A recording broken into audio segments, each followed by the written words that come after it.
తమిళనాడులో political entry ఇచ్చిన విజయ్‌కి బరిలో దిగకుండానే భారీ షాక్ తగిలింది.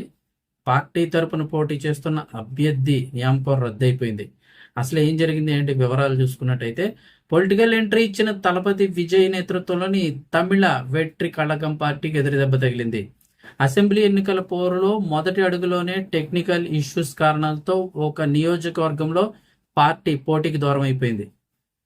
కీలకమైన ఎడప్పాడి నియోజకవర్గంలో టీవీకి సంబంధించి అభ్యర్థుల నామినేషన్లకు సంబంధించి ఎన్నికల సంఘం తిరస్కరించింది. ఈసీ అయితే కనుక వివరాల్లోకి వెళ్తే, ఎడప్పాడి నియోజకవర్గం నుంచి టీవీకే తరపున అరుణ్ కుమార్ అనే వ్యక్తి ప్రధాన అభ్యర్థిగా నామినేషన్ దాఖలు చేశారు. అయితే ఎన్నికల నిబంధనల ప్రకారం గుర్తింపు పొందని రాజకీయ పార్టీ అభ్యర్థులకు కనీసం 10 మంది ప్రతిపాదకుల సంతకం అవసరం. వాళ్ళని ప్రతిపాదిస్తూ ఒక 10 మంది అన్నా మినిమం సంతకం చేసి ఉండాలి.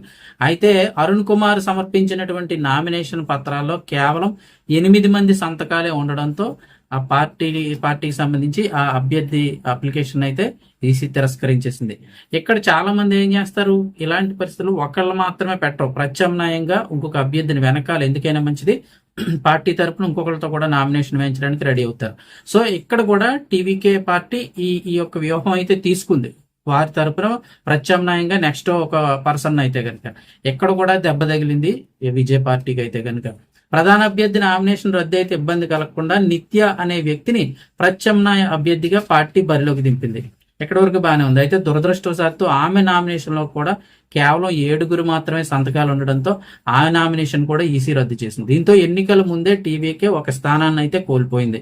తొలిసారి ఎన్నికల బరిలో దిగుతున్న సమయంలో ఎలాంటి టెక్నికల్ ఇష్యూస్, సాంకేతిక సమస్యలు, పొరపాట్ల వల్ల సీటు కోల్పోవడం అయితే కనుక విజయ్ అభిమానులను, పార్టీ శ్రేణులను తీవ్ర నిరాశకు గురి చేసిందని చెప్తూ ఉన్నారు. అయితే అభ్యర్థుల ఎంపిక, నామినేషన్ ప్రక్రియలో తగిన జాగ్రత్తలు తీసుకోకపోవడమే దీనికి కారణమని పలువురు చర్చించుకుంటున్నారు.